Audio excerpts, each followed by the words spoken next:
Hi, everyone, and welcome to the Bream Fishing Project. And this episode, we head off to one of Australia's favourite arenas down in Mallacoota, Victoria, to wrap up the ABT's Roadshow in Victoria for 2026. This one was run on the 7th and 8th of February. It's a cracking event. There's a whole lot to get through here. Let's roll the intros and we'll get into it. Here we go. Welcome to the Bream Fishing Project. This is where you need to be every Tuesday to find out all the latest tips and tricks to help you target bream on lures. You'll get to hear from some of Australia's elite bream competition anglers and see how they were able to achieve their results in competitions around the country. Now, here is your host, the 2019 Hobie Kayak Fishing World Champion, Andrew Deeth.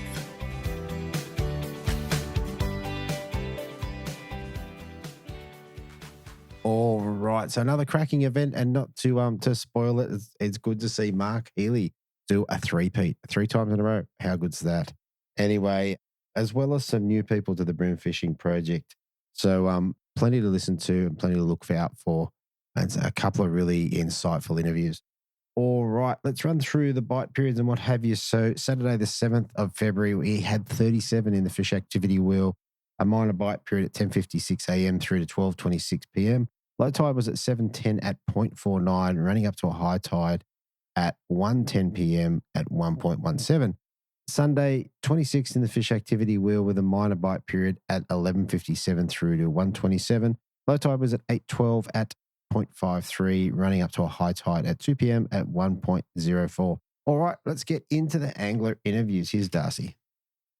Okay, so first up in third place, we have an angler dropping his 3 fish on the Saturday, weighing 3 fish for 2.371, backing it up on the Sunday with 3 fish for 2.153, giving a total weight of 4.524, and third place. With me, I have Darcy Clifton. Welcome to the show, mate. Thanks, Andrew. It's a pleasure to be on here. Mate, that's a cracking little result for you. And I think, as we discussed before, mate, your best result so far in ABT. Yeah, I was very chuffed with the result, and yeah, it was my best result. So it was good to find the fish like I did. Good to get a little trophy or a little badge or whatever you got. Yeah, that's it. And the pack I received was very good and will be well used, that's for sure. Very good. All right, well, let's dial back to pre-fish. Tell us, mate, did you get a chance to have a bit of a look around? Yes, I was lucky enough to get out on Stephen Pryke's boat. He we ran around the arena quite a bit and got a fair idea on what the fish were doing. They were up shallow, but some fish were spooking, some fish would turn around and come back. So we sort of worked out that they're going to be on bents and a bit of top water and sort of lightly weighted plastics. You had the odd fish that was hungry, and you'd get sort of the next 10 would be quite spooky. So I guess it was just, going to be a tournament where you'd get the odd fish that was hungry and convert it. Yeah, nice. And I know Prikey's a bit of a plastics fisherman. What's your sort of go-to? You like hard bodies, or you do a bit of everything? Or Yeah, so I do a bit of everything. I really like doing the hard bodies on the flats when it gets windy, but I'm also pretty good at plastics, fishing them sort of 2-3 meters deep, just on 1/16 jig heads sort of thing, and you're hitting weights, and even like around your structure with cranking crabs. I like to do it all. I definitely probably prefer on the flats cranking hard bodies the most. all right, well, mate, let's roll around into comp day. So day one, who'd you get paired up with? So I got Brett Crow for day 1 and David Yule for day 2. Day 2. Okay. All right. So day 1, you got your biggest bag, I think. Tell us about how that went. How'd you go about catching some fish? Yeah, so day 1, it was a quick start to my delight. I hooked a 35, basically second cast on a lightly weighted Sprat 75, the fork tail. Yeah, right. That, got my hopes up real quick, and about 3 minutes later I got a 32. And then it was sort of, I found a couple of littler fish, which I had my bag real quick before 8, and certainly was settled the nerves. And through the day, I just ended up upgrading here and there. I ended up with a 35, a 32 and a half, and a 32 for day 1, which I was pretty happy with, knowing what pre-fish day was. We didn't see too many bigger fish, but we sort of thought anything above 32 is going to have you up there. Yeah. Tell me about your first fish, your first couple of fish. So you said lightly weighted plastics. Where like we on the flats or you're fishing edges or what that look like? So I don't know what the bay was called, but up in the top lake of Mallacoota, you sort of veer left and you go over to a flat, and there's plenty of tea tree in the water and a bit of flats and edges. And Brett was throwing a bent minnow, and I was sort of doing the same. But it's sort of hard as a non-boater, you chuck a cast in and then they move around, so you don't really have your cast good. So I thought, okay, if he starts catching them on bents, I'll consider throwing a bent again. But I got the sprat out and just cast out to the right of the boat a bit deeper, and it was lucky enough that they were on out deep, and it didn't change all day. That's what I got them on all day. I think I got a 31 on a Samaki crank MS40 in the pearl shrimp, which yeah, pretty good. That fish didn't even make the bag, so I was happy with that. But it was all sprats all weekend for me. Yeah, right. And with the sprats, how do you like to fish them? Are you ripping across the top and letting them drop, or how do you cut? How do you fish them? Nah, so with me, I find that they sort of hit it on the drop, and usually the initial drop. And if they haven't, usually in the next 2 or 3 hops, they will. And I'm not sort of a person that rips it real hard. You just a couple of slow lifts or a couple of twitches and let it drop down. And those blacks, they always hit it on the paws, and was lucky enough it was a clunk every time. Yeah, nice. I like it. Like all comps, mate. If you get your bag nice and early, it certainly does settle things down for you. It was a pleasure, yeah, having my bag early. Just the mind games, aren't there. You can sort of fish it a bit easier, and yeah, your confidence is certainly there. Ah, very good. Very good. Okay, so over the day, you said you kind of upgrade a little bit here and there. Did you drop anything that would have made a difference? No, so I was lucky enough I didn't drop any fish. I did miss a couple of fish. I guess there's the chance that they could have been big fish, but the way they nibbed the lure, you sort of can gauge they're a bit smaller. All my big fish for the tournament were a clunk.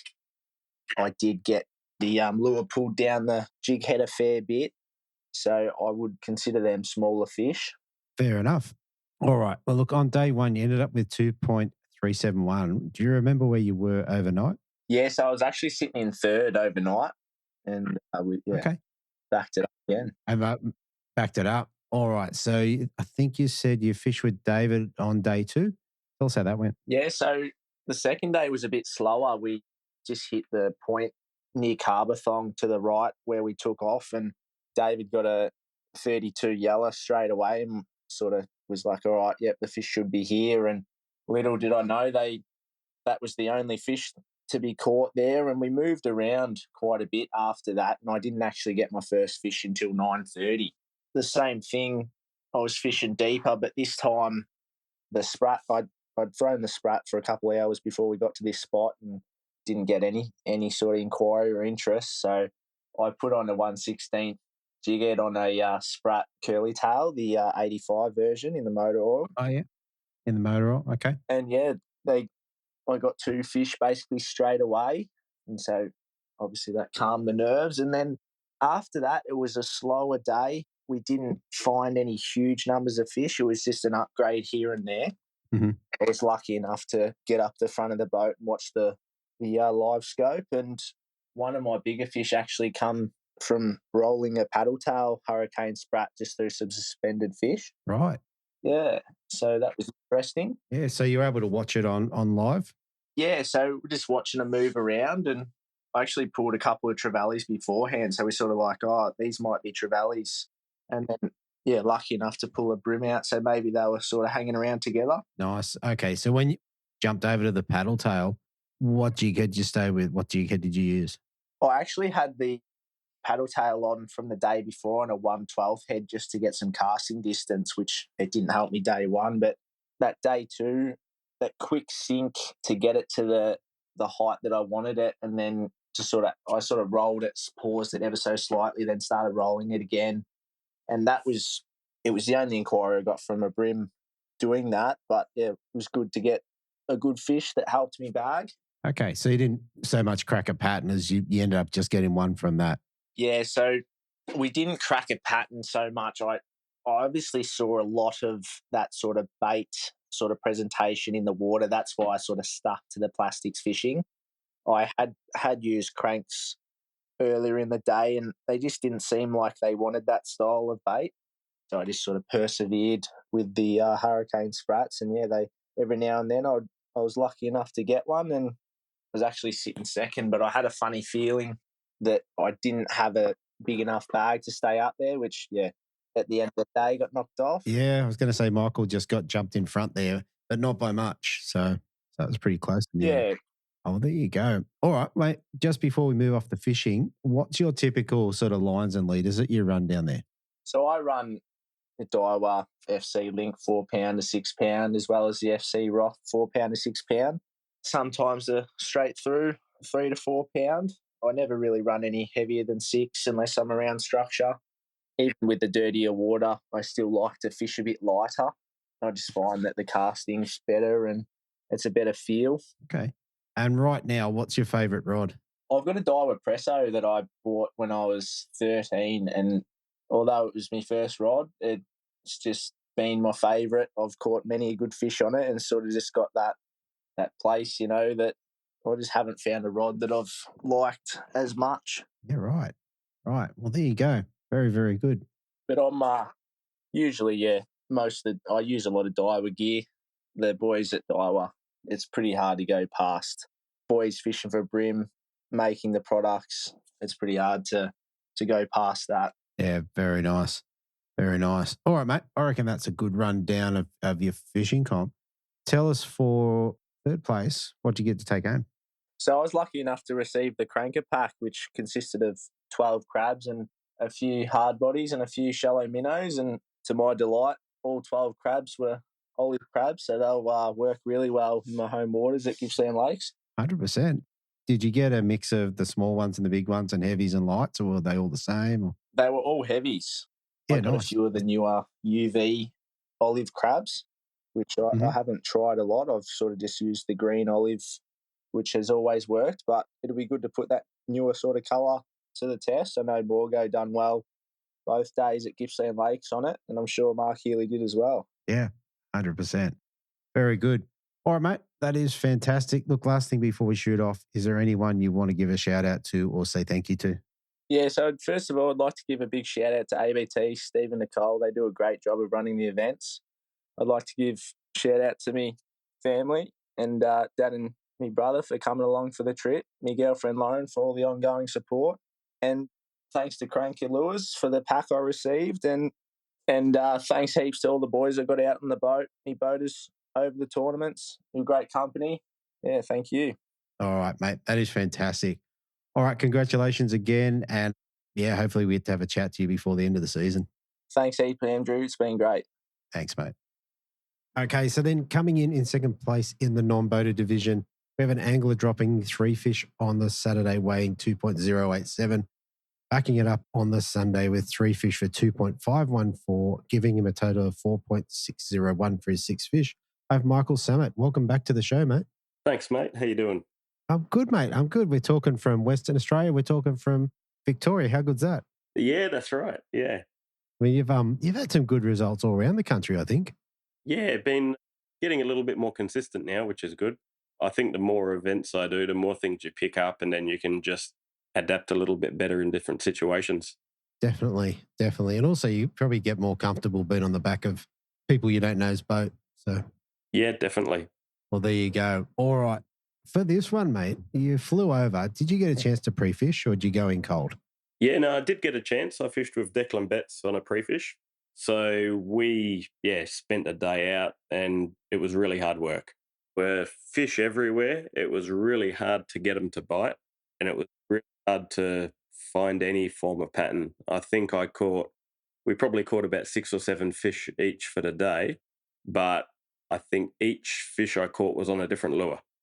So you'd use one lure and then you'd catch a fish first, second cast, and then you'd fish it for another 15, 20 minutes and you wouldn't get another touch on it. Yeah, wow. Then you'd change, pick up a fish and then you wouldn't get a touch on it again. So it was really hard to just, work it out. But there were fish right through the system, upriver, down on the flats. So Fair enough. And who did you draw for the Saturday? Who was your boater?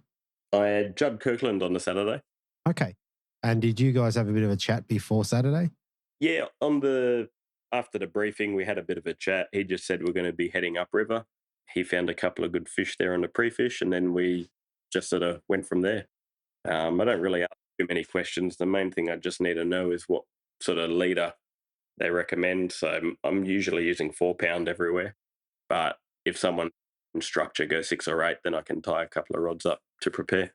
It sounds fair to me. All right. Well, let's roll into the Saturday.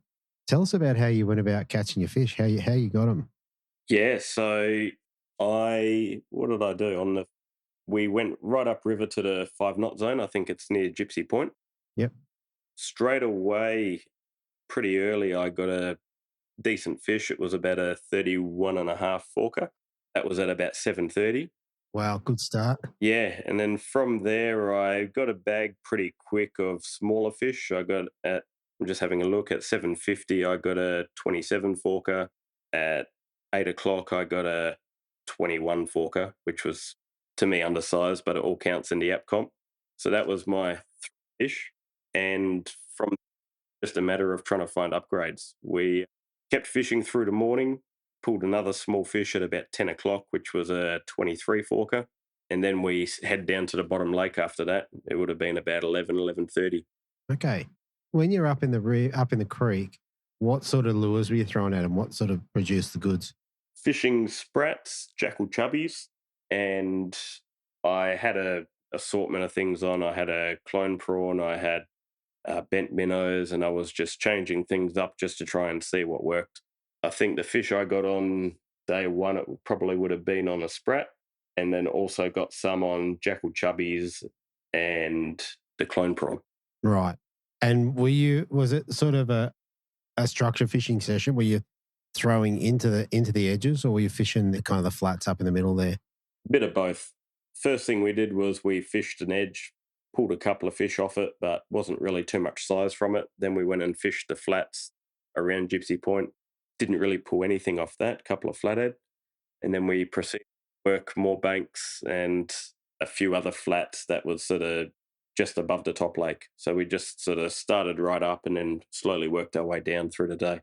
Right, right. And compared to West Oz, are you throwing sprats back home there? Yeah, I am. Yep. Yeah. I was just going to say, I never really fished them before coming over east. Okay. Yeah, I mean, over here, they're dynamite. What sort of jig heads are you running? Hidden weights or jig heads, or what are you running? Yeah, jig heads. When fishing snags and the flats, I was either running a 120th or 130th, so fairly light. And then if we sort of pushed out into 2 or 3 meters, then I'd be putting on a 1/16th or 1/12th. Yeah, right. So you started with you said a 31 and a half and then a couple of smaller fish. How'd you end up upgrading your bag? So we went down to the bottom lake and then we fished some deep edges, just sort of west of Goodwin Sands, I guess. I was going to say south, but the western side of it, I think. And then we picked up a couple of small fish, but then we went out to a flat that was about 2 meters. It was just off Goodwin Sands, and then we picked up a fair few fish there. First couple of casts, I picked up a 36 fork on a jackal chubby, and then the rest of it was all on sprats. And then I think I picked up another 31, but that was about it. Okay. And your jackal chubby, you're throwing that on a braid leader combo? I was using that on 3 pound. On 3 pound. Yeah, okay. Straight through. Yeah. Very, very nice. All right. Well, all in all, that was able to bring you back in with just over 2 kilos at 2.87. How did that have you in the comp for day one? I was sitting 8th. 8th. Okay. Yeah. And I think I was about 600 grams off the lead. Okay. Well, there you go. All right. Well, let's roll into day two. Who'd you draw for day two and how was your day? Yeah, had Tony Kerwin. Good day. Started off a bit slow. We went into the top lake and then we fished a couple of edges and deeper drop-offs through there. Over the day, just having a look. So I picked up a nice fish early on. That was a 32 fork. Oh, yeah. That was on the edge. That was on a gulp crabby. Okay. And then I picked up another 31, which was on a clone prawn. But that would have probably been around 9:20. No, that was a 34 fork, sorry. Okay. Yeah, and from there, it was pretty quiet. I think I had a 18 centimetre fish. I took a picture of it for the app, but until about 12 o'clock, I didn't want to put it in. Yep. But it would count. Yeah, that's right. And then as it was getting quiet, I thought, I better put it in just in case. But yeah, then we went out the bottom lake. We went to a few spots, didn't really get any bites or fish at all. Then we went out on a sort of deepish flat, probably around 2.5 meters. And then I found that there was some fish sitting sort of on the drop off of the flat where it went from 2 meters to 5 meters, Okay. sitting on that drop off there. Right. But to fish, because we had the breeze pick up in the afternoon, I think it was going about 40 knots. That's right. Very hard to fish. So I just sort of stuck with a sprat on 1/12 and a jackal chubby on the 3-pound. It was the only thing that I could sort of work in that wind. Mm. And then towards the end of the day, it would have been, I got a fish at 120 and another one at 130 just before we had to come in. Right. And then that another 34 and a 33.5, I think it was. So, and they were on sprats on a 112. All right. So over the weekend, it sounds like a good chunky fish came on the sprats, and then a decent one on the jackal chubby, Yeah, and then the clone prawn. and then the clone prawn. Yeah. Yeah, very, very good. And did you drop any? Is there anything that you were sad about? I think I may have, but not really enough to know whether it was going to make a difference or not. In second, I think I was about 400 grams or so off the lead, so it would have had to be a kilo fish for it to have made any difference. Yeah, that's right. That's right. Well, there you go, mate. There you go. All right. I think that probably covers the fishing pretty well. I think we said that you fished the chubby on 3 pounds straight through. On day 2, what was your basic leader setup? Were you on 4 pound, or did you stay with 6 or 8? Yeah, 4 pound. 4 pound. Don't really go too much heavier unless it's tight structure or anything like that. Yeah. So braid leader, 4 pound, using the Varavus Max Power in a 0.6. I think it's about 13 pound. Okay. Yeah. Yeah, then 4 pound of the Daiwa Finesse, the pink spool. The pink spool. You learnt that off Cromo. Yeah. Yes, that's right. It's quite economical for the price. It's quite good. Absolutely. All right, mate. I reckon that's a great account of the fishing. Tell us, what did you get to take home for second? I got a Shimano rod. Can't remember the model, but it's probably got about 350 to 400 of value. Nice. Because I got a 36, which was classed as a trophy fish for the comp. I got a X-braid pack where it's got some braid leader and some decoy hooks. Nice. Oh, that's very, very cool. Are you able to take the rod home on the plane? Yeah. Had the rod tube and just managed to make it fit. So Nice. Very, very good. All right, mate. Last thing before we shoot off, is there anyone you want to give a shout out to or say thank you to? yeah, thanks to Steve and Nicole running the ABT comps. Thanks to my boaters, Judd and Tony, and also for Declan for taking me out on the pre-fish as well. And thanks to you as well for all the podcasts, listening to everything I could find on Mallacoota and Gippsland beforehand. So that was a couple of weeks worth of listening. It's mounting up. It's mounting up. Obviously made the difference here, mate. Yeah. Very good, mate. All right. Well, look, thank you so much for coming on again. And hopefully we talk to you out of Western Australia very soon. Sounds good. Thanks a lot. Thanks, mate. All right. And finally, in first place for the non-boating division, we have an angler dropping his 3 fish on the Saturday, measuring or weighing 2.667, backing it up on the Sunday with 3 fish for 2.330, giving him just under 5 kilos at 4.997. With me, I have Robert Bleumink. Welcome to the show, mate. Hey, DT, how you going? I'm good, mate. Did I get your name right? You did. Very well done. Very good. Very good. Mate, that is a cracking result, mate. We did discuss it before, mate. You're just let's just call it a slither under 5 kilos. Close, but no cigar, unfortunately. Still, first place. That's where you want to be. Yep, very much so. And, mate, we have had a bit of a discussion, mate. Yeah, it sounds like you had a pretty interesting comp. It was a very interesting 3 days, from absolute mirrored out glass conditions to getting so wet that I basically felt like I was having buckets of water thrown on me on Sunday. Oh, wow. All right. Let's go back into pre-fish then. Tell us, did you get out and have a chance to have a look around? Yeah, certainly did, mate. I've pre-fished both comps with a guy named James Graham from Noosa Oh, yeah. on his big aluminium G3 Okay. thing that cruises around at about 90 k's an hour. That would have been good on Sunday. Yeah, would have been real handy. Yeah. Instead, I was sitting in the little Red Ranger, getting drowned on the way back to the ramp. Absolutely. Absolutely. Getting a saltwater bath. Correct. Very good. All right. How'd the pre-fish go? Yeah, really good, mate. Because obviously I'm fishing in the non-boater section. I try to do as much as I can for James, being that he's from Noosa and I'm from Victoria. So I spend a lot of time fishing techniques that I'm not necessarily as comfortable with to try and make sure we're maximising the types of lures we've got in the water in the different areas to give him a good scope of places for him to go and check out in the boater section. Yeah. So I got a couple of decent fish early on bent minnows up on edges. Okay. He was fishing grubs and other sorts of stuff like that and did pretty well too. Then we went down the front to have a look if there was a yellowfin bite, being that he's from Noosa. And I think, like everybody else, we sort of struggled. The tide was coming in at about 4 knots. Mm-hmm. I reckon I probably pulled hooks on one fish sort of in the first 5 or 10 minutes of being down there. And after that, just got plagued by like 2.5 kilo salmon, which was fun on 4 pound leader in 4 knots of current. 100%. 100%. So decent salmon, but no good bream. No good bream down there. So we scratched that off the list. We went up and checked out a couple of flats and a few other spots a bit further up through the system. Once the wind got up after lunch, we found some good fish up in the top lake. And then it was off the water early afternoon, back for briefing, because there was no point trying to rig up rods for myself until I knew who I was going to be fishing with and where we were going to be going. 100%. Very good. All right. So you went back to the briefing. Who did you pair up with for day one? Day one, I had Jamie McEwen. Nice.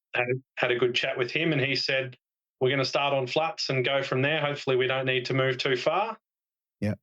So I went back and rigged up. I had a double clutch, which I got a couple of fish on late on one rod. I think I had a lightly weighted grub. I had a bent minnow in case there was a bit of a topwater bite up on the flats early. Mm. And I don't actually remember what the fourth lure I had tied on. It might have been a brown stinger shrimp, because I'm a pretty big fan of those at the moment. Okay. And yeah, away we went. All right. Well, you roll out on Saturday, and I think Saturday was pretty much a glass out. Tell us how that was for you. It was a genuine grind early. So we fished up on the flats. It was overcast still, so we had sort of pretty high hopes, and we were seeing scattered fish pretty frequently on the scope, or Jamie told me he was. I couldn't really see it from the back of the boat, but he got one fish pretty early, probably in the first half hour, which I think off the top of my head was about a 31, 32 forker, so not a bad bag filler. Yep. We got to about 9:30 and I finally got a bite. I rolled through about 10 different hard bodies, no good, tried topwater, tried grubs, and finally tied on the brightest baramba shrimp they make, the Chernobyl. Okay. And pegged a cast out in like 400 mil of water, hit the water, couple of twitches, and got clunked by not a big fish, 29.5 fork yellow. Okay. Which was good, just to have the monkey off the back, not be sitting on a donut anymore. 100%.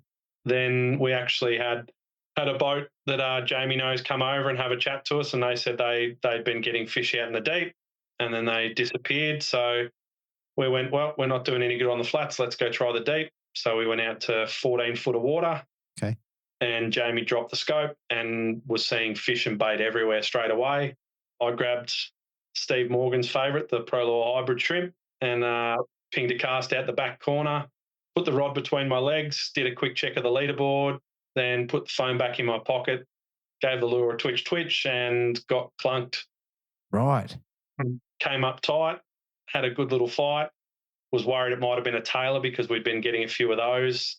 Then it started doing the typical broom head shakes, and got her in the net finally after a good little fight. And it was I had it down as a 37.5 fork. Yeah.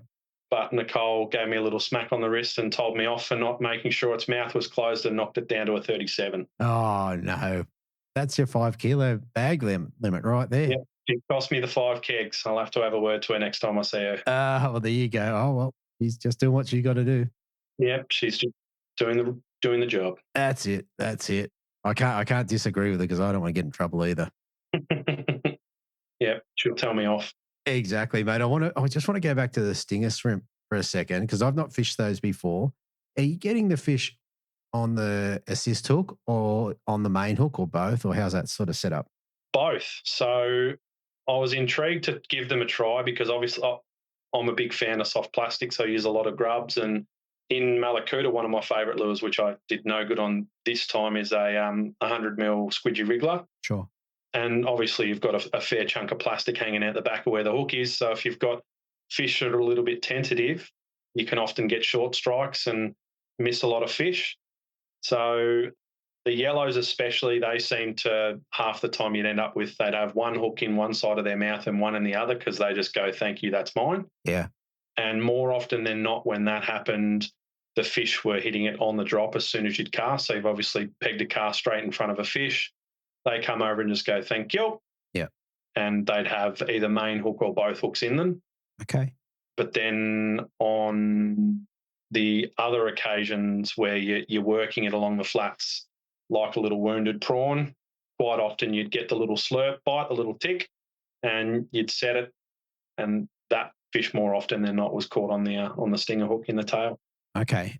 Like you found that the hookups have been good on the assist hook?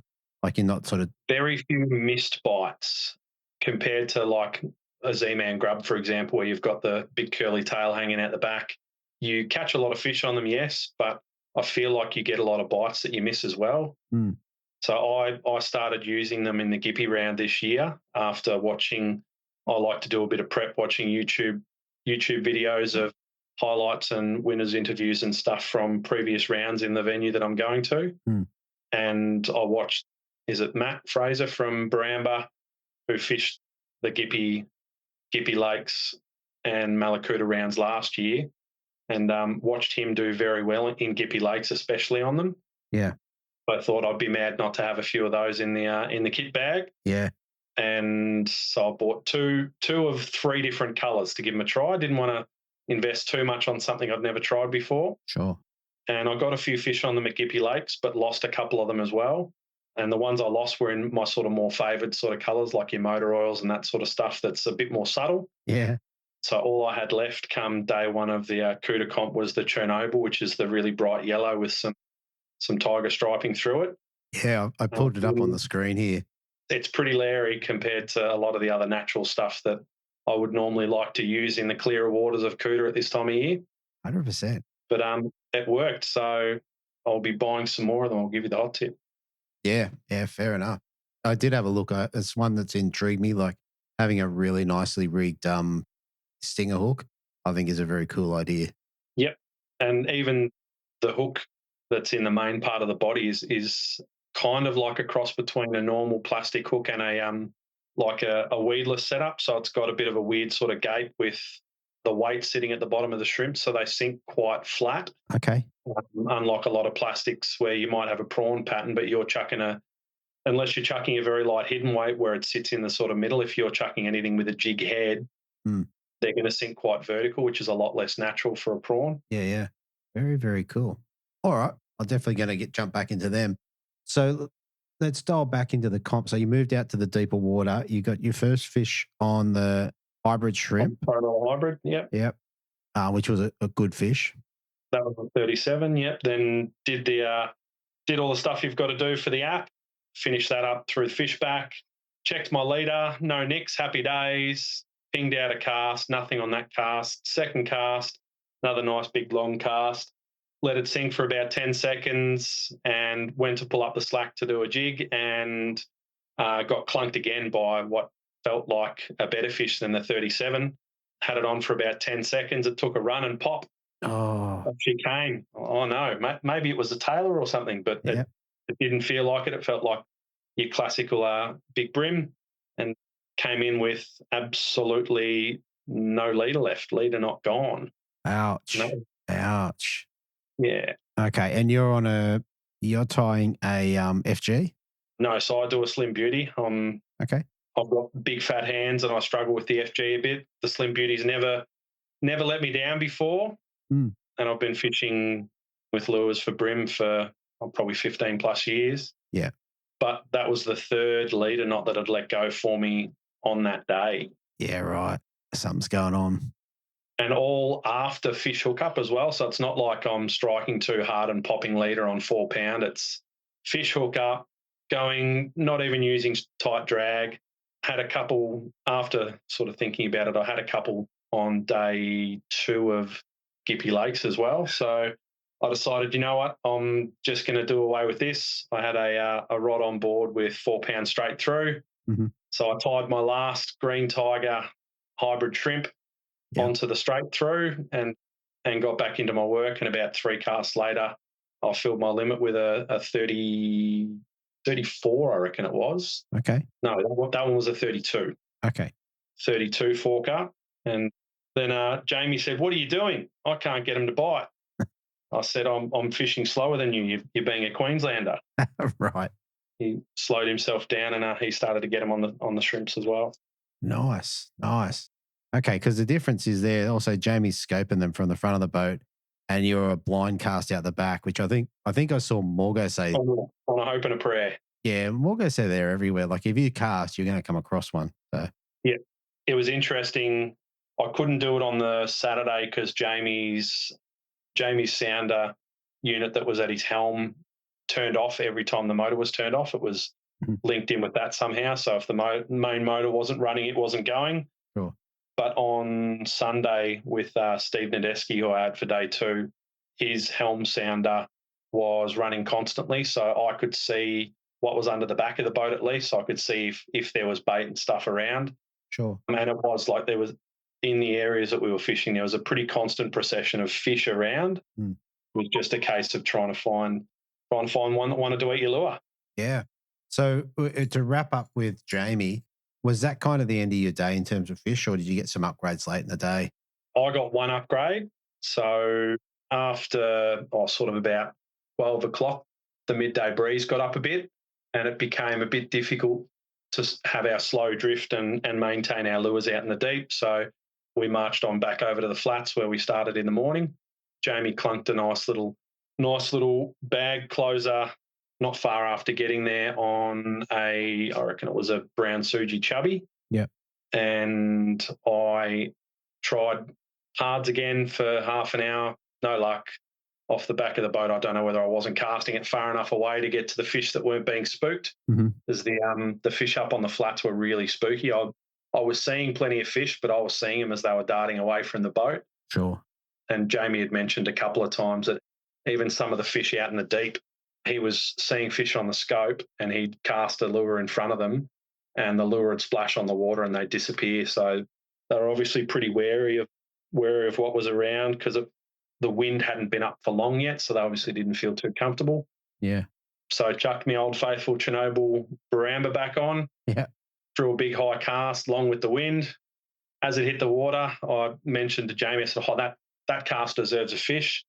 Flicked the bail arm over and got clunked before I even moved it. Yeah, right.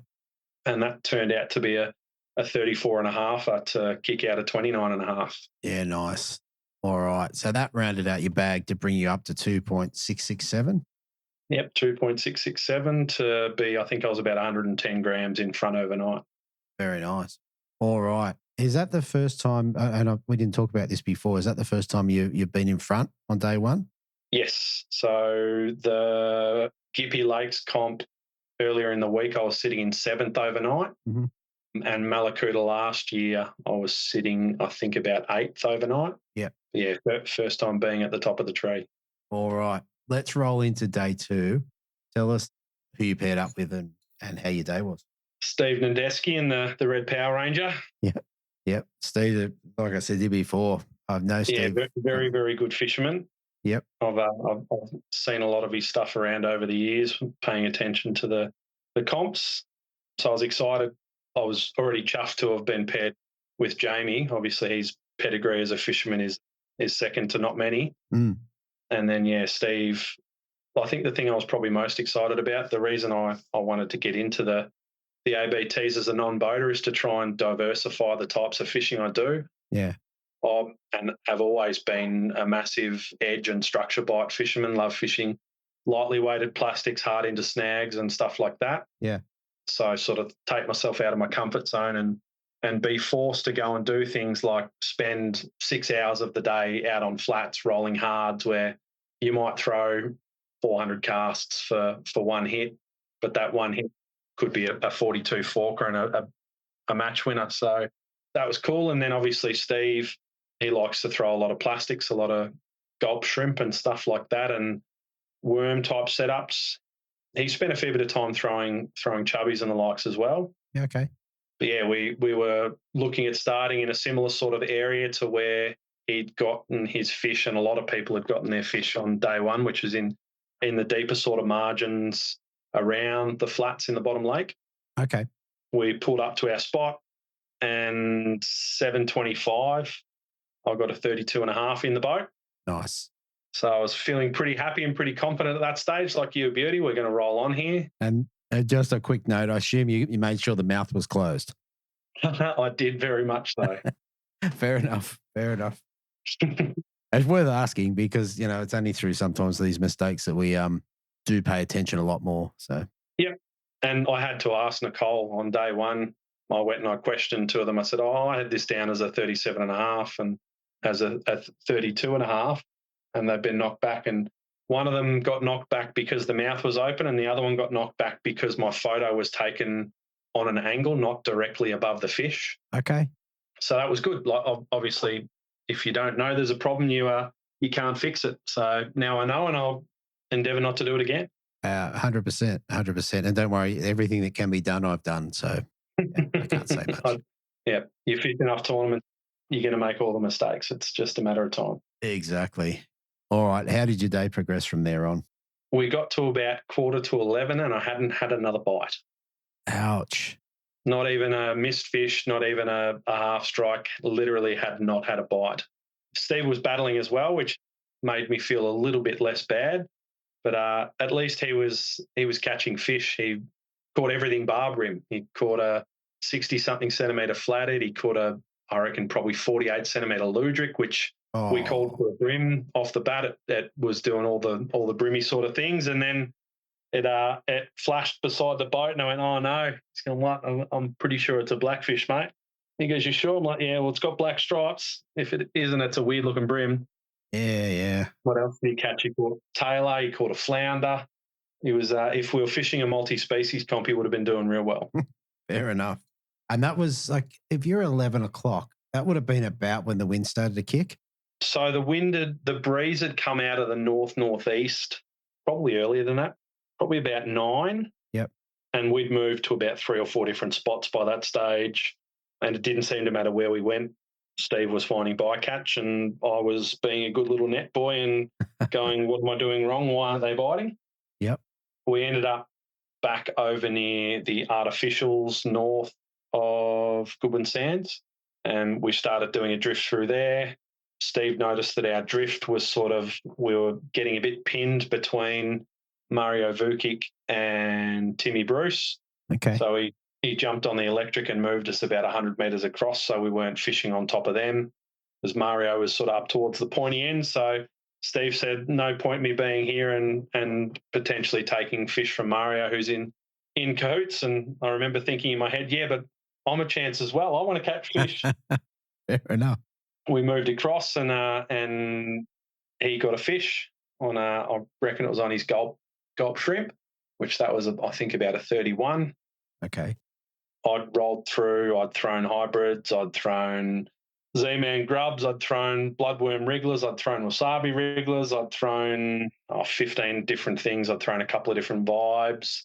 And then I tossed up, do I throw a mussel vibe? I know a lot of people like using them, but to me it seems like the wrong sort of bait to be using in open water when you're trying to represent something that lives on structure. Mm. So I went, you know what? When in doubt, go back to Old Faithful. So chuck the old Baramba back out again. And right when Mario had come over and was next to us asking how we were going, clunk, I got hit and pulled it to the boat, and it was another 32 forker. Right. Okay. Very good. So I started to feel a little bit better about myself. That was, I think, 10:55. Okay. that fish took me from falling back very fast in the field. So I think I was sitting second with that one in the well and only about 200 grams behind the guy that was in front of me, which I think at that stage was Simon Krause, who'd just won at Gippsland. That's right. And he had his 3 fish in the well. So I was feeling comfortable that if I could manage to find one more bite, that was at least going to, one more bite of anything that was weighable was going to mean that I was probably going to get what I wanted to get for the comp, which was a badge. Yes. Since I started, all I wanted was that top 10 badge. Yeah, right. So I knew I just needed that one more bite, and I was going to be pretty hard to get knocked out of the top 10. Yeah. And you had about, 3 hours to do it, more or less? Yeah. We had a 2:15 finish, so I was banking on the fact that from 11 we were going to have till pretty much 2 unless we decided to go up to bloody Cape Horn or something. It was a lot further from the ramp. Had 3 hours to get one bite. I said, well, I've got 2 in 4 hours. Surely I can get one more. Yeah, right. How'd you do it? So I threw the baramba for probably about 10, 15 minutes more. And by this stage, we drifted sort of out of the deep water. We'd gone from being in that sort of 12 to 15 feet range. We'd started to come up on that first tier of the drop-off from the flats on the north part of the sands, where it's about sort of 8 to 10 foot. Sure. And to be honest, Steve had clunked a couple of flathead, and I'd pulled a little flathead in on the baramba as well. And I'd said to Steve, I think there's only flathead here, mate. What do you reckon we make a move? Yep. And he said, we'll give it 5 more minutes. I went, righto. I went, well, flathead sit on the bottom. I'm throwing a plastic that's going to sit on the bottom. Stuff it. I grabbed the hybrid shrimp. Yep. And figured if I'm going to be fishing in an area, there was a fair bit of bait and stuff showing mid-water, so I thought I'll throw something that's going to sit up above them a bit easier. So at least if there is a bream around, I'm not in front of flathead's face. Yeah, 100%. Threw a nice long cast out up into probably 6 foot of water, let it sink for 5 seconds, gave it a couple of big rips to just try and get a bit of interest around it.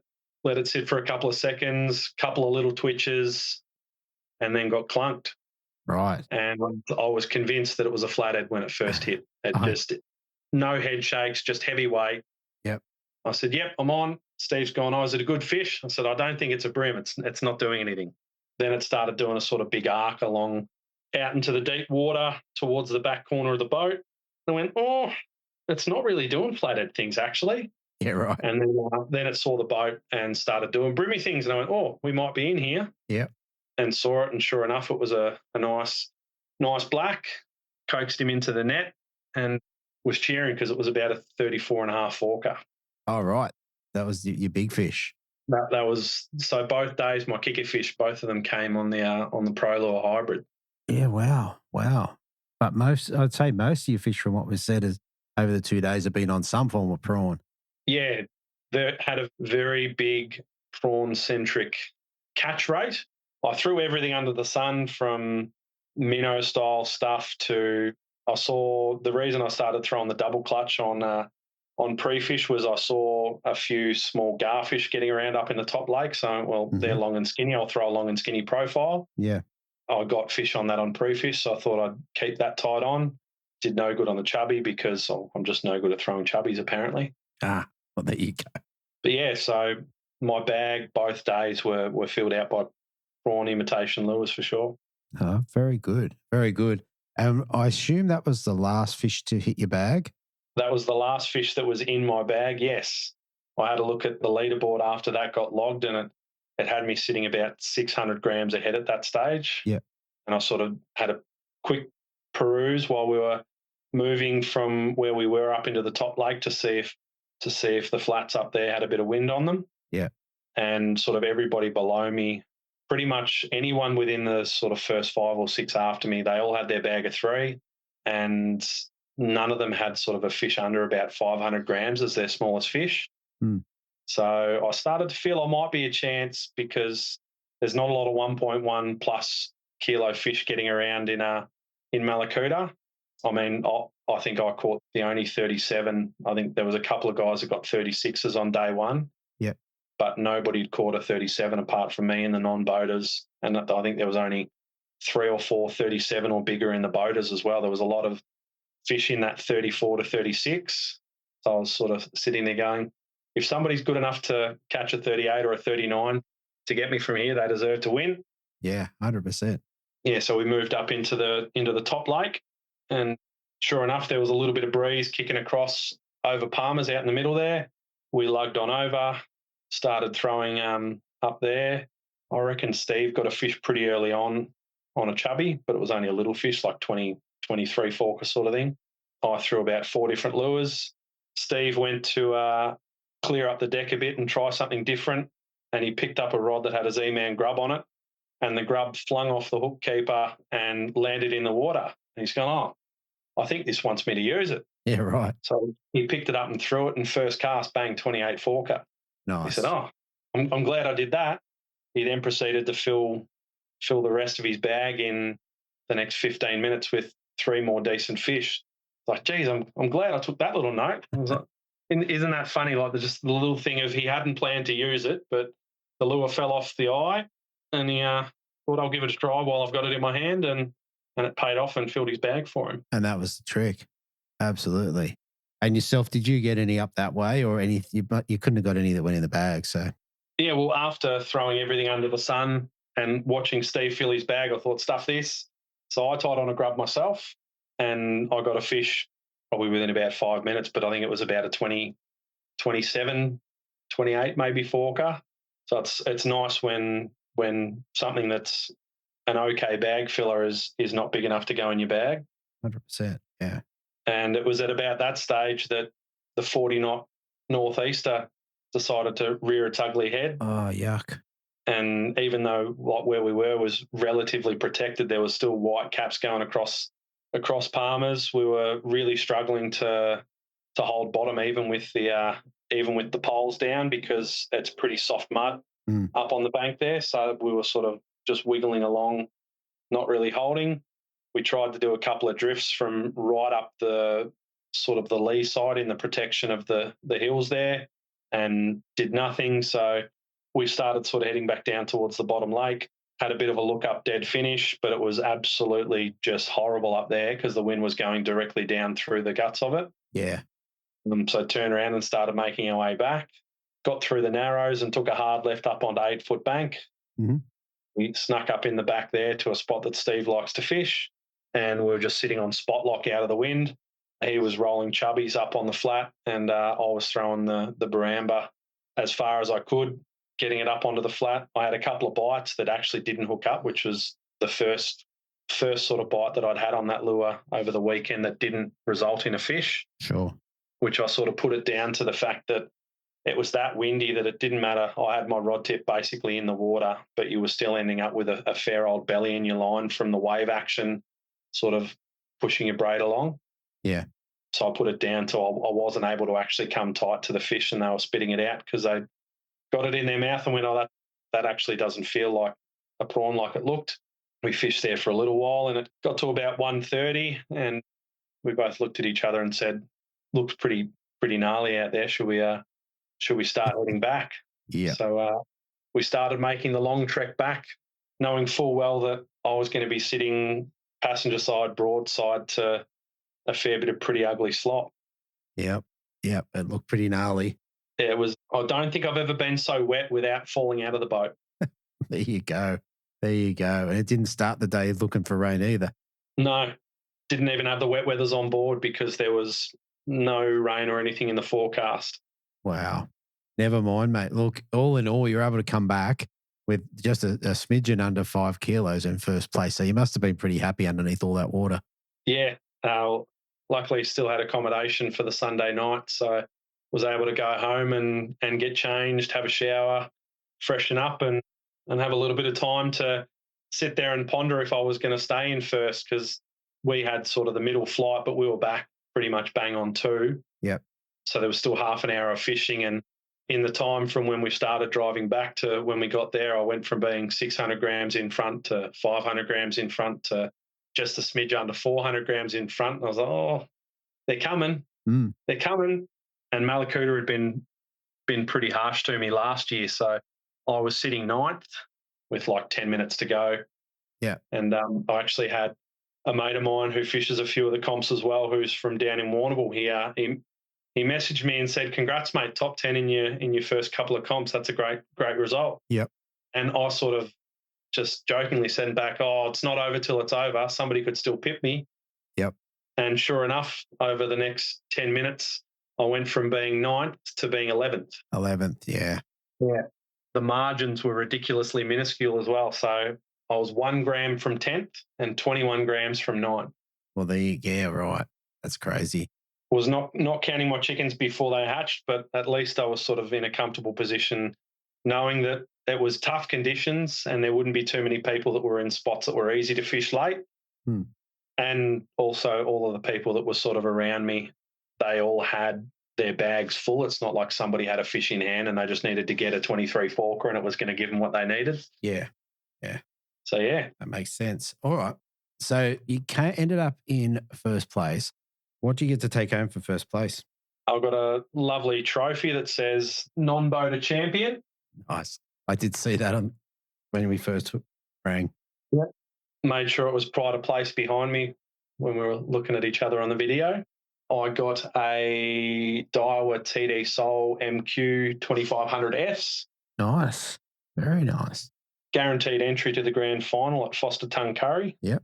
Which is in December. Then 2 massive bags of Daiwa swag, so a heap of plastics, jig heads, a few hards. And I also got the X-Braid trophy Bream pack. So yeah. a spool of, the X-Braid 8 Expedition, I think it is. Mm. There's a spool of 6-pound fluorocarbon in there as well and a few jig heads. Wow. Actually popped into to see George and the boys at Complete Angler in Dandenong today on my way home from work and said, any chance you guys would mind knocking this braid onto this new reel that I just won for me? And being the legends that they are, they said, yeah, no worries. Oh, very good. So I've already spooled up the new reel with the new line and that'll go into the rotation for the next tournament that I fish. Oh, how good is that? All right, mate. That's a great rundown of your competition and what have you. Mate, before we shoot off, is there anyone you want to give a shout out to or say thank you to? Yep, for sure. George and the boys at Complete Angler in Dandenong, they go out of their way to help with whatever sort of random things that I come across. Danny and the boys at Gone Fishing have always been good as well. I used to work there back in the day. Oh, yeah. And they again have some pretty cool little random bits and pieces for Bream tournament anglers that a lot of places don't stock. I've actually just started using Adam at fishing.com.au as well. Oh, very good. And I wouldn't be talking to you now if it wasn't for him. Oh, there you go. So the Saturday of the long weekend, I was sitting there watching some YouTube stuff and went, I think I need to get some of these Pro Lure hybrids and some of these Baramba stinger shrimp based on a lot of the stuff I was looking at had that. So I jumped on there and did an order. And then it got to Wednesday and I hadn't received a notification saying that it had been sent. So I gave him a call and said, hey, mate, just wondering what the go is with this. And he reassured me that it had been packed and sent on the Tuesday, but he was like awesome. So from then till Friday morning, I heard from him 3 times, giving me updates on stuff. Mm. And then he sent me through a tracking number and I gave Australia Post a call on Friday morning. And they're like, oh, haven't you seen the latest update to the tracking? And I said, no, why would I be calling you if I'd seen an update? What's the update? And sure enough, 20 minutes later, they arrived at my door. So wouldn't have had the lures that caught me my bag to be sitting here if it wasn't for him. Yeah. I'll definitely be using him again. He's got some great stuff there. I'm probably going to treat myself to some new tournament leader, maybe some Harris Fighter like all the good anglers use. So I can at least knock that excuse out. Yep, 100%. I have to give a special thank you to my wife for allowing me to go away and looking after our 4-year-old and holding the fort while I go and play fishing. Yeah, that's a big one. And also James Graham. So he's the boater that I did all the pre-fishes with for both tournaments. And we also roomed together at Mallacoota and had some really good conversations. He had a really good sounding board for what I think I should do and what I should tie on. And yeah, he's pretty stoked for me as well, which is nice for somebody that I only met 4 tournaments ago to now consider him a pretty good mate. We're actually going to Tassie together to fish. So very nice, very nice. All right, mate. That's a cracking competition, mate. Congratulations on your win. And now you've done it, mate, there'd probably be more in the bank, I reckon. Yeah, fingers crossed. Hopefully it's the first of many. All right, mate. Have a good night. Thanks, Deethy. Okay, so first up in the boating division, in third place, I have an angler dropping his 5 fish for 4.671, backing it up with 5 fish for 4.701, giving him a total of 10 fish for 9.372.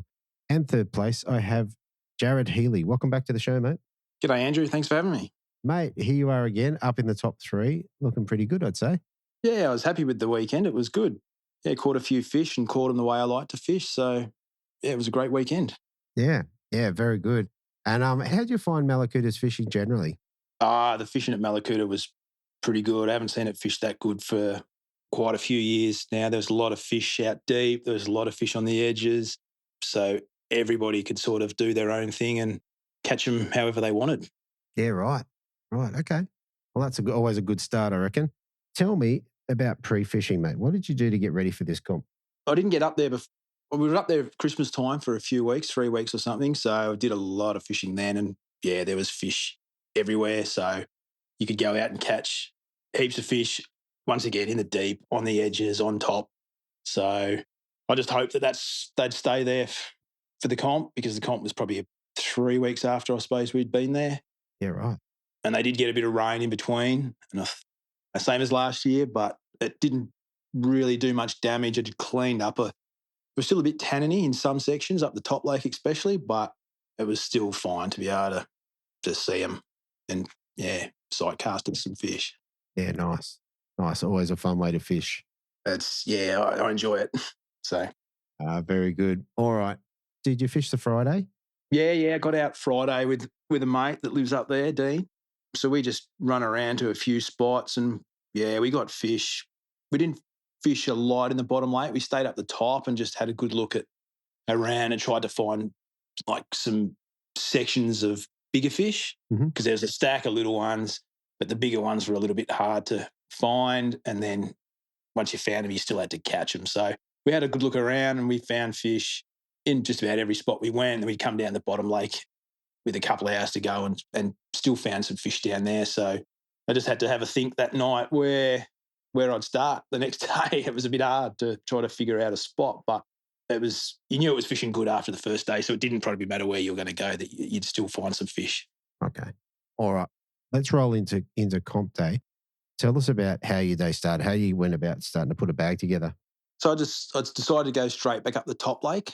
I was up just short of Cape Horn, so just through the top lake, just on a shallow mud bank there, and just started throwing bent minnows around up there first thing. And I got 3 in pretty quick time, maybe 15 minutes or something.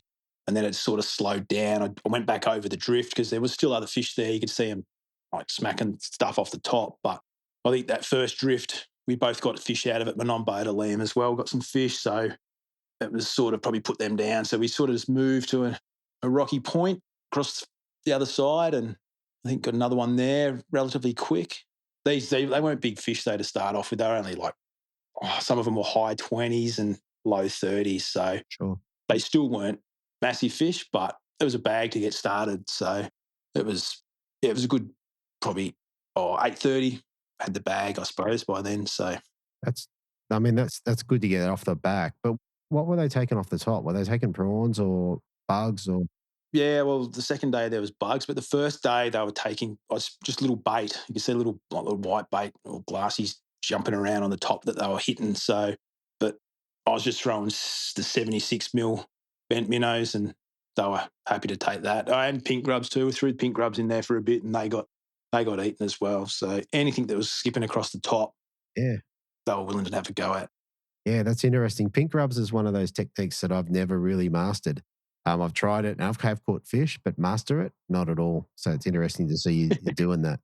I wouldn't say I'm a master either, but when they're that thick, that you're going to get something to have a crack at it. So, yeah, it was still good fun. Very good. All right, so 8:30ish, you've got a bag. How'd you go about upgrading that and getting some better fish? So we played around on a few points and all that. And then when the sun got up, I started to try to find them and see them, because it was a bit dark in the morning still to see them. But when that sun got up about 9:30, really started to look for the digging fish and cruising fish on the edges. So I basically didn't fish any more than a metre for the whole comp. Just everything was shallow. So, Okay. yeah, I got a few banks and a few little coves and all that sort of stuff, and I went looking for them. And, yeah, you just pick one off every now and again. So just, once again, lightweighted plastics, find the fish that were digging or cruising and cast in front of them, and hopefully they'll turn. If they turn, usually they're going to have a crack at it. Yeah. But a lot of fish still spooked or just slowly cruised off, just weren't interested. So, Sure. And lightly weighted plastics, what sort of weights are you talking? basically just unweighted, Yeah, okay. just a worm hook, and, yeah, just pitch it out unweighted. And, yeah, if they want it, they'll come after it. So I didn't sink it down. I just basically kept it a foot under the surface, 2 foot under the surface, so I could see the plastic the whole time. And, yeah, they would just come and grab it. Fair enough. All right. And the other question I had about the sight fishing is what sort of sunnies are you running? I've got spotters, so I find them the best with the penetrator lenses. I can see, yeah, a lot of stuff with those, especially what I want to see. So, yeah, you don't always see the brim. You might see a hole. You might see just a little stump or a little twig, but you can see through the water with those. And, yeah, I'm pretty happy with them. Yeah, very good. All right. And throughout the day, was there any standout fish in the bag? I don't think on the first day. No, they were all just around about that. I think 33 to 35 and a half or something like that. I went looking for big fish, but just couldn't really find them as well as what we could find them on the pre-fish day. And then if you did find them, I couldn't get them to eat on that first day. So that was basically my bag. 35 and a half was the best fish. So, Yeah, okay. which is still a good fish, but yeah, you're just lacking a little bit to catch those sort of leaders. Yeah, I was going to say you needed that one kicker. You needed that 1 kilo, 1.1 kilo to bump you up there. Just to get the bag up a bit higher, yeah. Fair enough. All right. Well, look, it was enough to bring you back with just under 5 kilos at 4.671. Where were you overnight? What were you chasing down? Well, I think I was 4th or 5th overnight. Yep.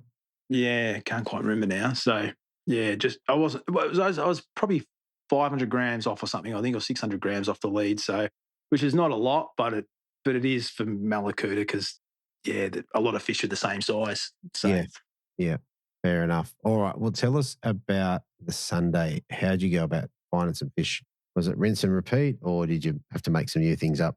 No, I had to make a few new things up. I went straight back to where I started the first day and didn't give it long because there was just nothing there the second day. Couldn't see nothing on the sounder. They weren't breaking or busting up like they were on day one. So it's like, about half an hour, I thought, well, I'll go across to the deeper rock walls, and got across there, and there's just bugs and ants landing on the water everywhere, and there was fish just sucking ants everywhere. There was just, as far as you looked up and down, you could just see fish, but they wouldn't eat a lure.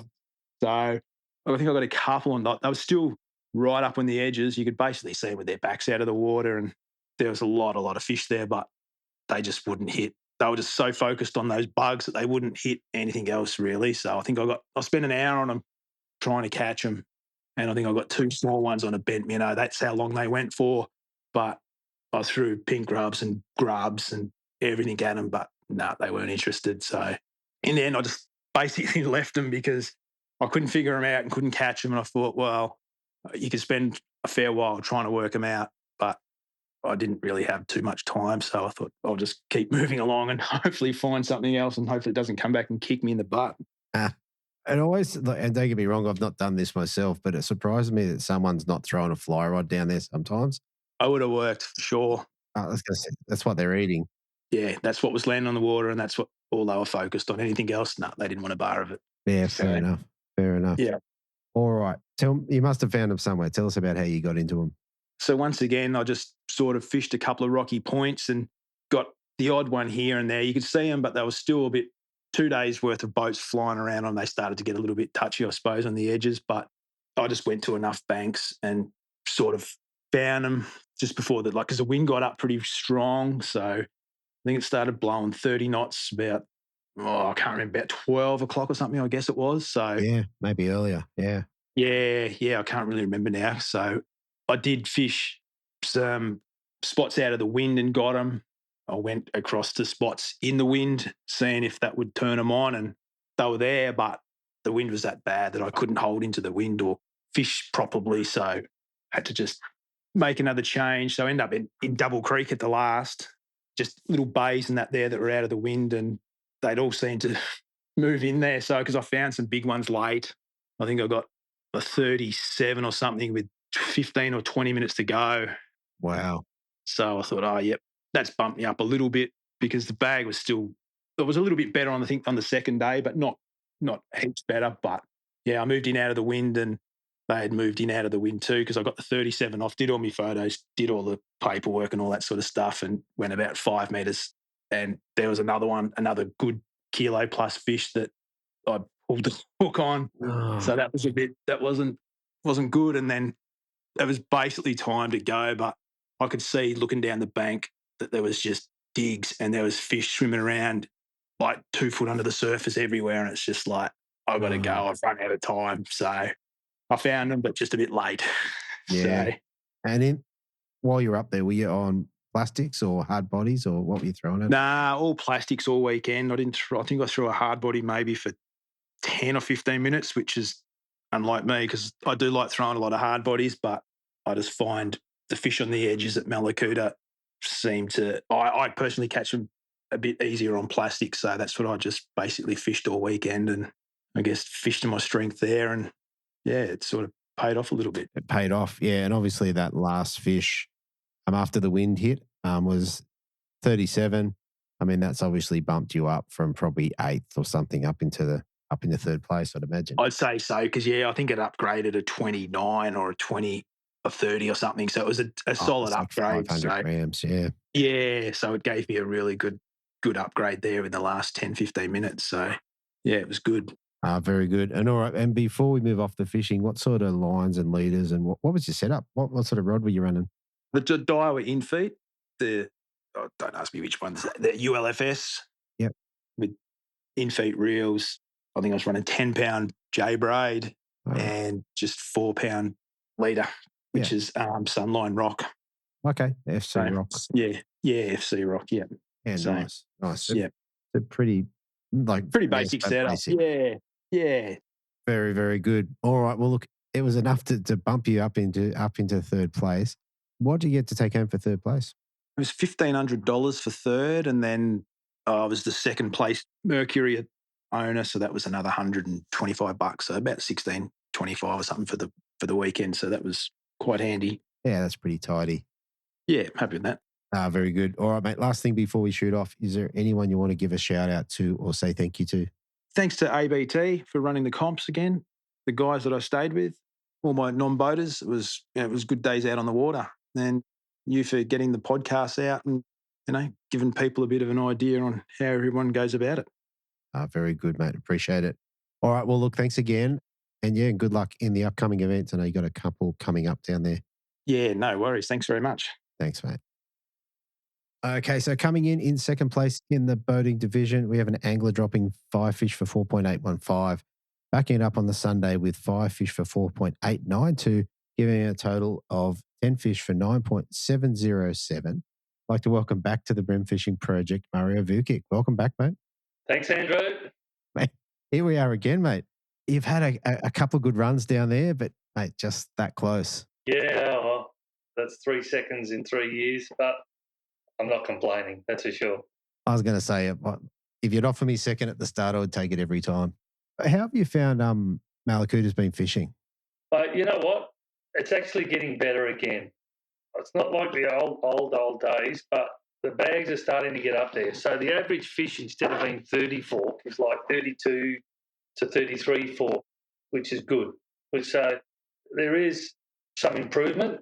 Not quite to the level it used to be, but we are getting up there. But you see, Mallacoota's been underpinned recently by yellowfin bream. It's one of the only systems that they're probably in equal numbers in that system.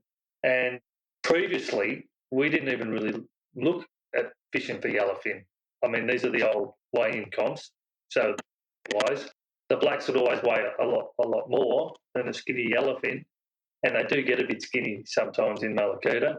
And so, but now, obviously, on a length comp, they're right in play.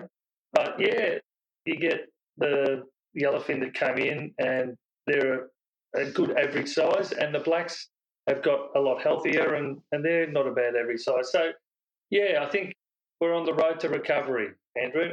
Yeah. Good to see. Do you think if you go back in the day, do you think the yellowfin were always there? Or do you think, yeah, When the mouth's open. Now, right now, it's a nice wide mouth. It's been open for a long, long time, like years, and it's open in a good spot. There's sandbanks, there's rocks, there's all sorts of stuff. There's a deep water, there's flats, there's plenty of spots for them to hang out for whatever they feel like doing. Sometimes it was in a spot where it just wasn't conducive to attracting fish there, so they were still there, but they'd go up into the bottom lake and even the top lake. yeah, it's interesting. All right, let's roll around to this one for comp time. Tell us, did you get it out there on the Friday and have a pre-fish? I did. I fished with Gordon Pullum, and we actually, it's hard to say, but we actually struggled. So I actually only caught one fish for the pre-fish, and Gordon caught 4, but I didn't really fish too hard, and I really didn't I didn't actually fish the spots that I was likely to fish. So I just sounded them and just, yeah, basically saw if they were there, and I thought I'd leave those to comp day. Yeah, okay. So basically, your goal then is definitely not out there to slay them, but you're not that worried about catching many. No, hippie, I need to find them and catch them because I just don't know it as well. And whereas at Mallacoota, I was confident if I saw them, I could catch them. Sure. But Gippy's different. Yeah. And between the two systems, do you fish differently? Like, do you fish different lures and stuff? Yeah, I do. You've got your old favourites that you throw, but you've got to adapt. Mallacoota is a little bit different. Yeah. Okay. All right. Let's roll into comp day. So you got a pretty nice bag. Tell us how that came about. So first thing in the morning, I went to an edge that I fished sort of over summer, and the quality of fish were quite good there. This is hard up in a place called Doran Bight, and I actually fished something that I very rarely do. Is I fished surface lures. Okay. It was pretty calm, and it was in the shade, and I just thought I'll alternate between a sprat, a grub, and a surface lure, and one of those sort of prawn style lures as well. And I threw to the edge for about, I don't know, half an hour for nothing. But I did spook a few fish there, and the right fish. Couldn't get it to bite. And then I got a really nice fish to hit the bent minnow, but it didn't hook up. So I thought, oh, yeah, okay. And then I went another 15 minutes, and I just thought to myself, this is not my go. If I keep doing this, I just didn't have the patience at the time. So I thought, I'll go to the same place where I fished last year, and that I sounded, and I saw a few fish there, and I'll go and fish there. Okay. So tell us, how did you go about finding them then? How did you put a couple in the bag? Well, it was sort of like behind the Goodman Sands in the deeper water. It was like in 12 to 14 foot of water. And yeah, I just sort of sounded around. It was sort of interesting that the only other person in that area was Steve Morgan, but he was fishing a little bit different to me and sort of quite maybe 100 to 200 metres away. Sure. Anyway, so I was just actually throwing blood wrigglers again and Z-Man grubs in motor oil and bait junkies and all that sort of stuff. And I managed to clunk a 33 or a 34 pretty early, and then doubled it up in consecutive casts, and then a few other bag fillers. And I think I had about 4 fish sort of within about within half an hour to 45 minutes doing that. Yeah, okay. It was good. Which is good, but I did notice on the live scope that there was quite a few fish sort of mid-water and in the top half of the water column. Okay. And to his credit, Morgo said to me on the pre-fish, if you see me, jump on board because I'll show you the new Humminbird, because I've actually got live scope in the Garmin, but I was thinking I've got to upgrade my Humminbird sounders, and I knew he had the latest, and he had the latest Mega Live 2, I think it's called. Mega Live 2, yeah. Yeah, and it's all well and good to watch him on his live streams, but when you actually see it live and the way he adjusts the settings and stuff like that. So he just showed me a bit of stuff. We didn't actually catch any fish, but he just showed me what to look for and how good this is and all that. So I thought I might have a go at these mid-water fish. And to be honest with you, Okay. I truly believe the fish that I was catching throwing grubs were actually those mid-water fish, because I actually didn't feel the bite. And on the first lift, they were already on. Already there. Yes. So I thought maybe I'll actually throw something that sinks a lot slower.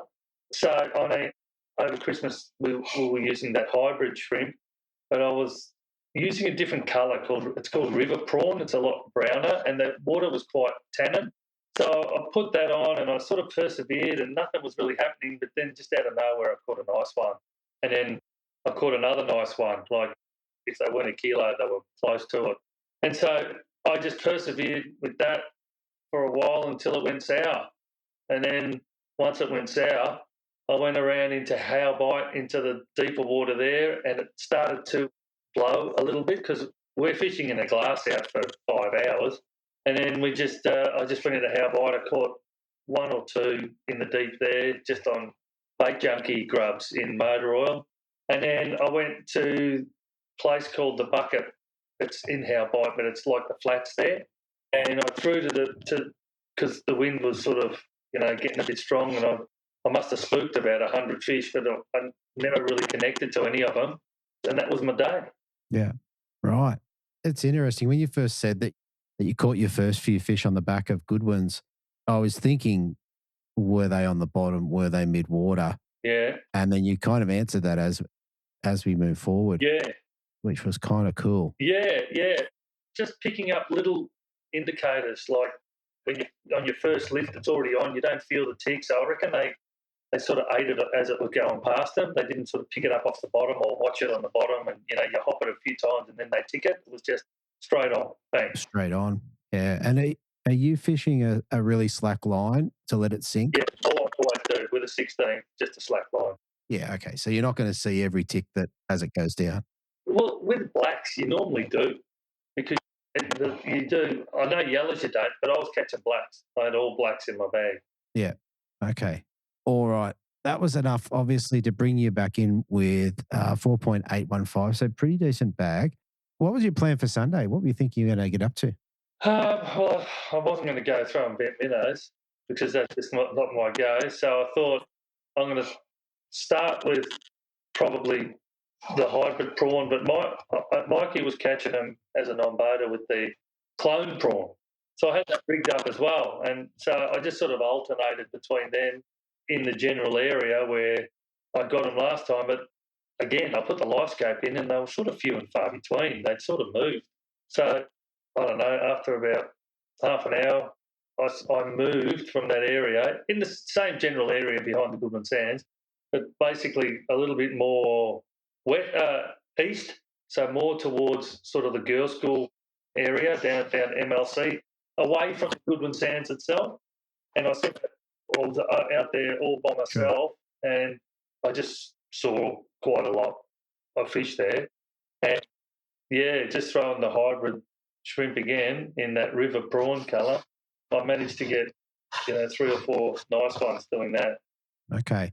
Well, I was going to say, with that, were they getting both sets of hooks, or they picking the back treble up, or was there any sort of pattern? No pattern. Okay.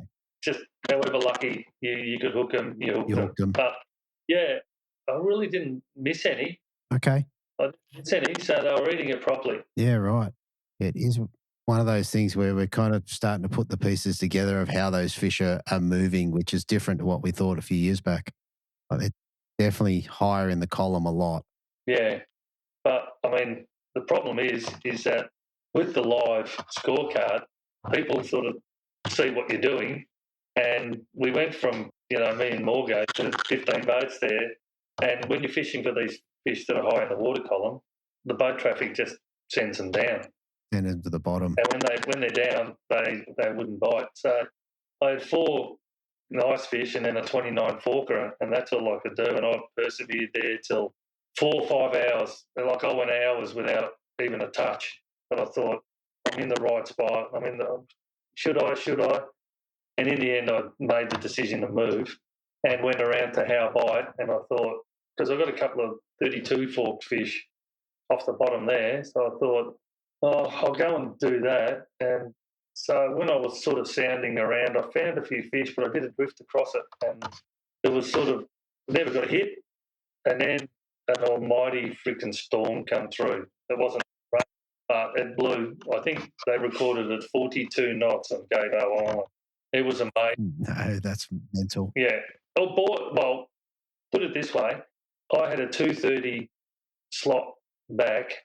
I was in by 140. It was bordering on that. Not bordering on dangerous. It was dangerous. Yeah, right. Better to be off the water. So I thought, though, as it was building, I'll hit the bucket area again where I saw the fish the day before and sort of try and upgrade this 29 forker there. And I did. I got a 32, which was good, and I was sort of happy with that. And then I did another drift when it was really, really rough, and I was lucky enough to get like a 34 and a half for yellowfish there. Yeah, just throwing plastics with a 1/12 because I couldn't. The bow in the line from 42 knot winds, it was just ridiculous. So I was going to follow out, a jig head out into the flats and hope for the best. I mean, even hard bodies would have been hard. Yeah. Or anything. Like, that's what I did, and I was lucky to get that. And we did another drift, and I got like another, maybe 32. And then we just kept taking too much water, mashing in over the back. We couldn't really fish it properly. I run aground. Yeah, right. I smashed up, the live scope mount and all that because it was banging in. All that sort of stuff was happening. And I said, nah, it's beyond fishable now. It's time to go in. Right. And that was your bag, or that was your comp? Yeah, that was my comp, yeah. Yeah, well, having said that, you still brought back just under 5 kilos, so it's pretty okay. Yeah, that's right. So there you go. All right. I reckon that's a pretty good rundown of the fishing. Is there anything else that's worth mentioning before we move on? Not really. Just using 3 pound leader, braid and leader, softer type rods. I use those CSRs 862-2 GLX G Loomis rods. So They're not no stiff rods, but they're quite sort of floppy in the tip, which sort of on 3 pound sort of keeps the hooks in them as much as possible. Yeah, so that's basically the only other thing that we need to mention. Yeah, fair enough. All right. Well, mate, for this one, you ended up in second place. What did you get to take home here? Yeah, couple of grand with mercury bonus of 250. So that was really good. Yeah, that's fantastic. That's fantastic. And also, in terms of points, good start to the year too. Yeah, that's great. Very good. All right, mate. Look, last thing before we shoot off, is there anyone you want to give a shout out to or say thank you to? Yeah, my 2 non-boaters again, Justin Commies. He's quite a newer type of guy, lovely guy, and I was absolutely wrapped for him because he got his first ever top 10, which is good. And he caught fish with me. And on day 2, I had Johnny Parkinson, and I don't know how he did it, but in that gale, he was able to net these few fish for me, upgraders. So I have to thank him. That was good. And and Gordon Pullen helped me find a few fish on the pre-fish. And obviously, in the Carl from just another great comp. 100%. 100%. All right, mate. Well, look, congratulations on a couple of great comps. And, mate, I think your next one might be Tassie. So good luck down there. And hopefully we get to have a chat to you. Yeah, that'd be great. All right, mate. Thank you. Okay, so coming in first place in the boating division, I have an angler dropping 5 fish on Saturday for 5.139, backing it up on the Sunday with 5 fish for 4.992, giving him a total of 10.131. And first place for the 3rd time in a row at Mallacoota, I have Mark Healy. Welcome back, mate. Thanks, Andrew. Thanks for having me back on. Hey, tell me, so if you've won 2 years in a row, what's it like rocking back up there for the 3rd year? What are you thinking? Well, I can tell you're thinking you've had your run. That's what you're thinking. You've thought, oh, I've used up all my luck. I'm just turning up now just to make the numbers up because you're thinking there's no way that in hell that you're going to win this 3 years in a row. So, it doesn't stop you trying, but you're thinking, yeah, the chances or the likelihood of that is not real high. Yeah, it's a funny one because obviously got good history there and you've done really well. But if you hadn't have done well, it'd be hard to complain. Yeah, yeah. I mean, I'm certainly not complaining. And it's not through lack of effort or fishing hard either, but it's one of those things. Like I've had people tell me last year that, oh, you won't win in the same areas, in similar areas that you won the year before. And I went out and did it. And then I had people tell me this year that you can't win doing what I like to do and you won't win 3 years in a row. And just to be able to achieve that was very satisfying. Yeah, absolutely. Absolutely. All right. Let's get round into pre-fish. So you've already had 3 days down in Victoria fishing. You go out on the Friday. What'd you get up to? Yeah, yeah. So I just had like a bit of a game plan just based on, I mean, I think everyone knows I like to fish down the front and target yellowfin in the sort of like the lower part of the system. But I guess with the tides weren't overly conducive and the front of the system's fairly silted up. So I was very unsure of how it would fish and whether I'd even be able to access the areas that I wanted to fish. And sort of made a conscious, with the low tide first up, made a conscious decision to try and find fish elsewhere throughout the system, whether that be in the bottom lake or the top lake or up the rivers or whatever it might be, to give myself one of two opportunities. The first one's being if if I can get down the front later on and it fishes, at least it gives me some confidence to potentially find some fish to fall back on. Yeah. And if I can't get down the front or I'm not successful down the front, then I'm not coming up completely empty handed. So I did spend probably a good 3/4 or more, maybe 80% of my day focusing on areas outside of where I normally fish because I did have a gut feeling that it wasn't going to fish as well as it had in the past. Hmm. And ultimately, I was probably right in that decision. And I just don't think I would have come away with the win if I just fished down the front exclusively.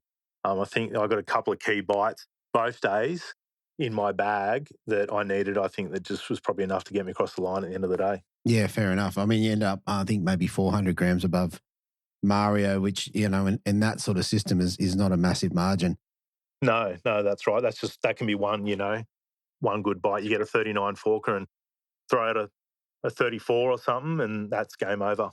And that's it. Absolutely. All right. Well, let's roll into the Saturday. Tell us about how your day started. What you get up to catch a couple. On the first day, yeah, pretty much stuck to what I thought was going to be my game plan and is what I sort of worked out on the pre-fish day, and that was to go into the lake system itself, into the rivers and catch a bag of fish and, try and get myself a bag of 5 fish and be comfortable, whatever size they might be, is just get a bag, whether it's 3 kilos, 3.5 kilos or whatever, but just get a bag. So when you're going down to the front there, you're not, it's not all or nothing. So you might only get one bite, you might get 5 bites, or you might get no bites, but at least you've got fish in the bag. So it's a bit of a settler as well, especially when there's a lot of unknowns like that. I did see a lot of fish sort of digging on the sand down the front on the pre-fish day, but they were extremely hard to catch. I think I was down there for 2.5 hours, and I think I turned over one fish that whole period. And I could see them. There was heaps of them, but they just wouldn't eat, no matter what. Crystal clear water. And I was putting everything, I was dropping everything on their nose, and they just turned it away. So I knew it was going to be tough down there, and it was going to be about timing. And I just didn't want to go down there and, come unstuck with nothing in my bag. So yeah, the decision was made to head upriver. I found I saw some really decent fish up the back of, I think it's Double Creek there and on pre-fish day. And although I didn't catch many of them, I saw them and I was like, oh, you know what, I'm coming back for you tomorrow. So I did that and I fished pretty much top water for the first hour each day. On the first day, I was lucky enough to got 235 forkers on 76 mil bent minnows Yep. and maybe a couple of other smaller ones in the first hour. on the first day.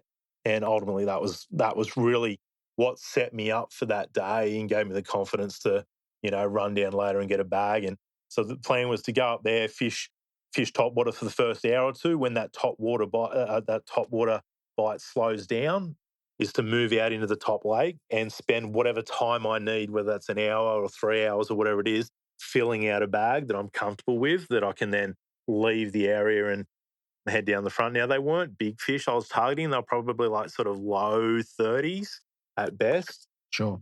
But I mean, I don't think that system is throwing out bags of 40s like it used to, like 10 or 15 years ago. So if you can go out and you can get 32s, 33s, and maybe a 34 or something like that, they're not bad bag fish, especially if you come across some Yeah, better yeah. models later on just to fill it out. So that was sort of the caliber of fish I was probably chasing, and more than happy to catch to give me a settler and the confidence to go down the front and just target, a couple of big bites off those big yellowfin that Okay. do move in and out of the system. And it is hard. It is hard to predict when that happens, because every year I've been there, they've always come in on different tides and different parts of the tide. So it's not always the same. It's not always the same year to year, and it's not always the same day to day as well. I remember last year I actually got fish on the run up.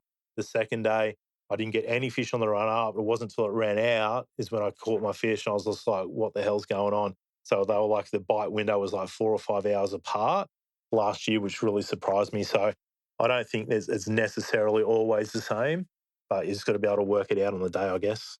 100%. And when you were targeting them with bent minnows, were you just working an edge, or were you sight fishing, or how'd that look? Yeah, so I was because it was very, very early. I was sight fishing, but I couldn't see because the sun was so low in the sky and it's almost shaded on the banks I was fishing. I couldn't really see the fish. So when I say I was sight fishing, I was looking for like movement in the water. I was looking for swirls, like bait scattering, any signs of fish without necessarily actually seeing the fish themselves. So if there was like a flicker or a prawn jump or a bait fish, skip, I'd be straight in there. And often if you could get it right on their head and there was a fish there, they'd eat it within the first 5 seconds. As soon as it landed, you didn't even have to move it. Yeah, There was well, other times where I fished it out slow and it was sort of 6 foot from the bank, and then I was just about to give up and a fish would come up and hit it. But they weren't super aggressive. They'd only hit it sort of once and then shy away. And if you didn't hook them, they for whatever reason, they didn't like to come back. yeah, okay. Interesting. All right. So on that first initial session, how many fish do you end up getting? Do you end up filling your bag with the bents, or did you have to go out deeper? I I can't remember exactly. I was like right up the end of there. There's no service. So I was actually my app was offline, and so I actually fished like the best part of the day with it offline. Even though I was submitting my catches and it was saying successfully uploaded, it wasn't actually sending them through on the app. So they were there. They were being logged, but they weren't actually being sent through. So it wasn't until I was sort of on the way back to the weigh, and then I looked at my non-boater said, "Mate, I've just looked at the scores on the website and it says that you've got no fish." I'm like, mate, I've been logging them all day. So anyway, I worked it out. I went back in there, turned the app back to online mode, had to reset a few things. And then once I got reception, then straight through it, all my catches went. But so I can't remember exactly how many I got on surface, but I think it was maybe 4 on the first day, including two Okay. 35s in that. And then I moved to the top lake and I probably caught another 3 or 4 fish, filled the bag and maybe did a few minor Mm, upgrades. Can't remember, like, I don't know exactly what the size of my bag was, but I'd suggest it would have been between 3 and maybe 3.5 yeah. kilos. Maybe a little bit more with the 235s in there, but there was certainly enough confidence to go, right, I've got to start. And then head down the front and spend the last, few hours sort of looking for key bites. And that's ultimately what happened. I went down the front and I think I caught 4 fish in the next maybe or the last 2.5 hours of the comp, and 3 of those fish were upgraders, including a critical 39 fork yellowfin. Right. Okay. Okay. So that's what anchored your bag. Yeah, definitely, definitely. That's what nudged me up over that 5 kilo mark. And compared to the other years down the front, how did it fish on comp day? Yeah, it was a bit slower. I kind of thought it would be, just like with the tides and the way it was fishing, the clarity of the water, the weather, the moon phase as well, being a full moon. I thought the fish might be a little bit tentative, and they were. There was fish there, but they were extremely hard to catch. So it was just about being patient, just waiting for that opportunity and thinking, just believing that one of these fish are going to make a mistake at some point and actually bite my lure. All right. So it looks like you ended up with 5.139, so an average of a kilo of fish. Yep. Which must have had you in first place, mate. You must have been feeling pretty good about that. Yeah, I was a bit surprised, to be honest. I didn't because I never look at the app when I'm fishing. So I never look at the app. I never look at the live scores when I'm fishing these events. It's just something that I don't do. I don't like to look and see how I'm going, how I'm traveling. I don't like to see or care to see how other competitors are going. I just don't think it doesn't. I've got my own game plan. I've got my own sort of process that I like to follow. And that's just me fishing against the fish and the waterway and challenging myself to get the 5 biggest fish. And I don't ever want to look at an app and it influence a decision that I, making a decision be influenced or anything like that or disturb me mentally. I like to sort of focus on what I'm doing and that's just focusing on my own game plan. Fair enough. Fair enough. All right. Day 2, mate. What was your process there? How did you go about catching some? Yeah, well, I mean, obviously when you're leading a comp, you don't want to again change too much to what you did the first day. So it was very much just a rinse and repeat on that first day, and so I headed straight up to Double Creek, fished the back of that, all the snags and the rock walls, and just trying to get a couple of bigger bites. I didn't get the size of the fish that I got on the first day, and that top water bite probably didn't last as long as it did on the first day as well. But I managed to get a couple on top water, and then I moved into the top lake and proceeded to fill my bag on hard bodies. And I was fishing up there. It was the Hurricane Twitch 50s, and I was just throwing them in and just sort of slow rolling them out with a bit of a pause and a twitch every now and then, and just had to be patient. And you could see the fish flashing, like by then the sun had come up, so it was a lot of sight casting. Okay. That was pretty cool to be able to see fish, cast at them and watch them come in and eat your lure. So something that I do like about those southern venues, whether it's, Victoria or Tasmania, being able to sight cast to mudding fish or digging fish and be able to watch them come up and get a presentation to them and try and get them to eat it. It's not always easy, but when it works, geez, it's fun. Absolutely. And mate, I know you're with Mako Eyewear. What colours or lenses are you liking at the moment? Yeah, so I fished last year as well as I did this year. It's sort of like a more copper-based lens than your conventional blue or green mirror lenses. I find that they're really good sort of really bright sunny days or offshore fishing. But when you're sight fishing and if you can get a rose or a copper-based lens, it's really, really good for sort of like sight fishing and transparency through water. They're all amazing Polaroid glasses, photogrammatic, that type of thing. But I just find that in those early morning periods, if you can just find a glass that lets light into your eyes, because a lot of the darker lenses, it'll actually be too dark in the morning. So you actually want light to be coming in so you can actually still see definition and structure and outline. Mm. But as that sun rises and as whether it's the water clarity changes, it could be the time of the day, it could be cloud cover, I do like to change my lenses out throughout the day. So just to suit the conditions. Right. Okay. So if you go from your sort of copper or rose in the morning, once the sun gets up, if you're in like clear water or, down the front of British, what are you changing to? Yeah. So if it's a running tide and there's no cloud cover, I'm typically fishing a blue mirror brown lens. Okay. Okay. And then if it's cloud cover, but it's a running tide, I'll fish a rose lens, green mirror. Okay. And if it's a run out tide and cloud cover, and that's when I'll go back to a copper base. Yeah, right. Yeah, so it just depends. And that's why I do like to have a sort of a selection of glasses with me just to suit these exact conditions, just so because I do a lot of sight fishing. I don't heavily rely on my active target so much. I do when I'm fishing structure, but when I'm fishing flats like this, to me, it's all visual. Do you know what I mean? So I'm not just looking for fish, but I'm looking for digs. I'm looking for structure. I'm looking for current lines. I'm looking for weed patches. I'm looking for pockets, gravel beds, reef. I'm looking for things subterranean where it might make a difference where there's a fish holding up, or it could be current lick or something like that where fish are more likely to be. And then they're just the 1%ers. And I feel like when you've got a good pair of sunglasses like Mako's, that just gives you that every chance to be able to see all that definition and put the lure in the right place. Yeah, very, very good. All right. So finishing up on the upriver part of it, or the, up in the top there, you said you got some on hard bodies to fill out your bag?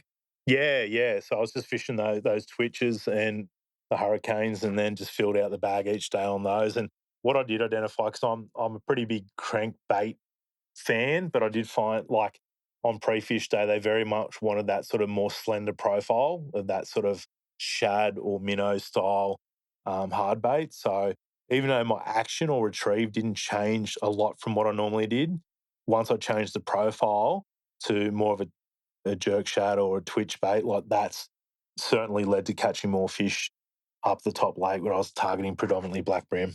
Perfect. And then from what I understand, you headed off down the front? Yeah. So each time, probably giving a couple of hours spare. Once I had a bag and I was reasonably happy with it, I wanted to get down the front and try and target those big fish, that move in and out of the system with the tides. Not always, but if you can time it right and you can get them to bite, you can get some really good size, sort of those big oceanic yellowfin that move through the system. Right. And how did you get them down there? Well, first day, it was actually a little bit different. First day, on the first day, I actually got them on chubbies on the crankbaits, is what I normally throw. Yeah. However, on the second day, we had a lot of wind come through just sort of not long after I got down there, and it sort of prevented the tide from coming in. So the tide didn't really run like it did on the first day I was down there. I didn't really have the flow, so the crankbaits it wasn't really setting up for a crankbait bite. So I went with the water still running out a little bit. I went to the muss and ended up catching fish on the muss, just hopping it down the edge of the sandbars and just being patient and just waiting for those fish to bite it. Nice. And that was in terms of upgrades down the bottom there. Did you get your bigger fish down there? Did you get, like, I think your last day you had 36 and a half, 37 and a half? Yeah, I did. I got, I think, in my first day bag, I think 3 of my fish, 2 35s and a 39 from down the front. And on the second day, I think 4 of my bag came from down the front. So out of my 5 fish. So certainly better caliber of fish, but certainly needed those fish from earlier on in the day, those fish from the lake in my bag to be able to give me the weights that I got both days. Yeah, fair enough. All right. I think that covers the fishing. The only thing I was curious about, I don't remember talking to you about bent minnows before. So what sort of rig are you running to throw a bent minnow? Yeah, so I'm fishing those, and like I do with a lot of my crankbaits now, I'm fishing them on the Shimano Artiesta. It's a 7'2" ultralight. It's 1 to 3 kilo, and it's really good for throwing light to medium weighted crankbaits, minnows, jerk shads, like pretty much any light line application on flats or open water. And that's what I sort of fish predominantly for the whole 2 days of the tournament. I've been lucky enough to be trialing the new, when I say newly released, it's an existing range, but they're bringing out a new compact 2000 shallow spool in the twin powers. Nice. It's a great size. It just matches perfectly to these Artiesta rods. Being a shallow spool, you don't have to go and put a whole heap of backing on there. Super light reel. And mate, they are just the duck's nuts, I can tell you right now. And I've been lucky enough to be fishing those for the last probably 12 to 18 months, but Right. they're looking to bring them in over the next couple of months and add them permanently to the range. So I'll be looking to add to my existing quiver and get a couple more to match up to these RTSs. They just balance really well. You can cast them all day long, super light. You're not going to find in my opinion, you're not going to find a better spin reel than the new twin powers. Right. And what's the line retrieval like on them? Yeah, so what I like about these are they're not a high gear. So like when I'm fishing hard bodies, I don't actually like to fish the high gear. When I'm fishing structure, I'll go to a 2,500 high gear for line retrieval. Mm-hmm. But I find that I fish too quick if I fish a high gear 2000, like the Stratic, for example, Yeah. on a hard body, or I go to a 2,500. I find the retrieval speed's too aggressive or too fast for what I like, especially when I'm down south targeting black brim, where you want to really slow it down. So having that standard ratio, that standard retrieval, being the 2000, it's just spot on for that application. Perfect. All right. Very good. All right. Well, mate, you ran down the front. You upgraded a few times. It was enough to bring you back just a little bit ahead of Mario, take the win. Mate, Yeah. you'd be cheering about that, obviously. What do you get to take home for first place in this one? I think it was, I think it was like 4-1. Yeah, so I was stoked with that. And another trophy for the mantelpiece. Missus is starting to get the shits, to be honest. She's like, we got to stop bringing all these home. We got nowhere to put them. I'm like, well, we're just going to buy another trophy cabinet. It's as simple as that. So, yeah, no, I think that's 12 qualifier wins now and a couple of AOY trophies. So starting to get a little bit full here. Hopefully we don't get a house fire. But, yeah, no, listen, super happy with that event. Super happy with like the whole southern leg. Couldn't have asked for more and really looking forward to the rest of the season. Fantastic, mate. All right. Well, as always, mate, last thing before we shoot off, is there anyone you want to give a shout out to or say thank you to?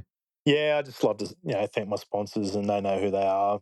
We've got Shimano, Hot Tackle, Lowrance, Cranker, Mako Eyewear.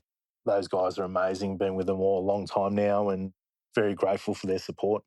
Very good. Very good. All right, mate. Well, got another cracking event. Good start to the year for you, and good luck for the rest of the season. Thanks very much, Andrew. Appreciate it. Thanks, mate. Okay, so there you have it, everybody. Another cracking event. Like I said, good to see Mark do a three-peat and share a lot of stuff there. So I hope you guys appreciate that. Equally, Robert Bleumink, I think I got his name right again. A cracking interview there, and good to see him on top. The last thing I want to say is just a quick shout out to those people who filled out the survey for me. A couple of changes on the way. I appreciate you guys taking the time to do it. It was, to be fair, a pretty overwhelming response. Lots and lots of people filled in that form and gave some comments which were mostly positive, but I asked people to be honest, and some people were, which I guess probably sometimes hurts a little bit. But I'd rather know where we stand. So I just want to say thank you. I appreciate that. And one final thing before we move on, with the ABT ones in particular, we do the double events. It's super hard to get all these things done really quickly. Quick shout out to these anglers. I had 12 interviews. I've been able to do them in 4 days, and I could not have done that without the anglers' help and participation. It's really worth mentioning. These guys are tired from their events and come home, and they have family commitments, work commitments, and they've still made the time to have a talk to us so that I can bring this to you. I don't want that to go unsaid because I really appreciate it. Apart from that, I look forward to talking to you next week on the Bream Fishing Project. Thanks for listening. Hopefully you were informed, inspired and entertained. If you were able to learn something or just enjoyed listening, please consider subscribing and rate us on your favourite podcasting platform.